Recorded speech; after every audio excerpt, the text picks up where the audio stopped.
Hari ini jom kita tengok apa yang idola saya, Nemvi, tulis di Facebook. Rakyat Malaysia mesti ingat dengan jelas, si Winnie the Pooh yang dimaksudkan ialah Xi Jinping kerana wajahnya sering disamakan dengan Winnie the Pooh.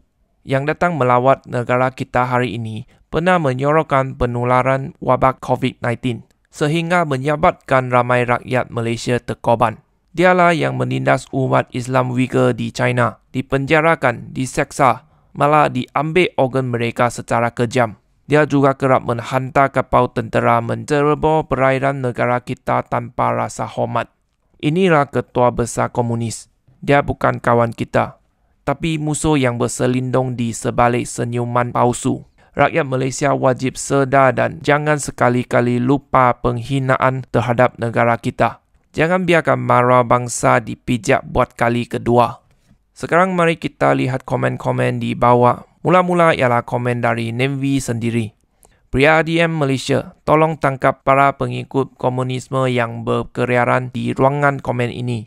Seorang pemimpin negara yang benar-benar baik, apabila berdepan dengan tekanan daripada Amerika Syarikat, jika dia benar-benar sayangkan rakyat dan ingin melindungi kepentingan rakyat, dia pasti akan merendahkan diri dan mengambil inisiatif untuk berunding dengan Amerika. Hanya pemimpin yang menganggap rakyat sebagai alat untuk kepentingan diri sendiri sahaja yang sanggup menggadaikan masa depan rakyat demi menjaga ego dan maruah diri, tanpa sedikit pun peduli tentang hidup mati rakyat. Syukurlah saya dilahirkan di Malaysia. Seterusnya, mari kita lihat komen-komen daripada orang yang lain serta bagaimana Nemvi memberi respon. Ada orang komen, betul ke Cina Malaysia tak berapa suka Cina yang ada kat China?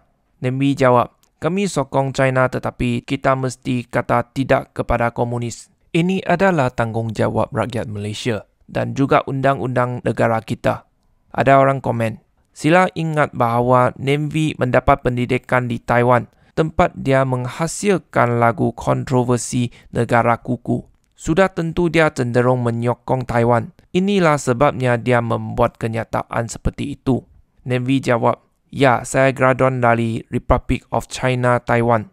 Demokrasi pertama dan nombor 1 di Asia. Mereka menghormati semua kaum dan agama. Rakyat boleh mengundi presiden. Dan mereka dibenarkan untuk turun ke jalanan membantah ketidakadilan. Sama seperti bersih di negara kita. Ada orang komen, kalau kamu nak balik bertanding dalam politik, sekurang-kurangnya kami masih boleh hormat kamu sebagai seorang wira. Tapi setiap kali timbulkan isu perkauman, kamu terus lari ke Taiwan dan tak berani balik. Disebabkan kenyataan kamu, orang Cina di Malaysia pula yang dibenci oleh orang Melayu. Kalau kamu betul-betul berani, baliklah. Jangan jadi penakut yang hanya bersembunyi di Taiwan. Nemvi jawab, saya sekarang di KL. Nak keluar makan Hokkien Mee tak? Akhir sekali, apa yang saya nak katakan ialah, saya tahu ramai orang ada pandangan berbeza tentang gaya dan sikap Nemvi. Tapi apa yang dia tulis kali ini memang ada logiknya. Rakyat Malaysia memang perlu berwaspada terhadap PKC. Secara peribadi, saya menyokong perdagangan antara Malaysia dan China. Tetapi kita tidak boleh sesekali menggadaikan negara kita, Malaysia.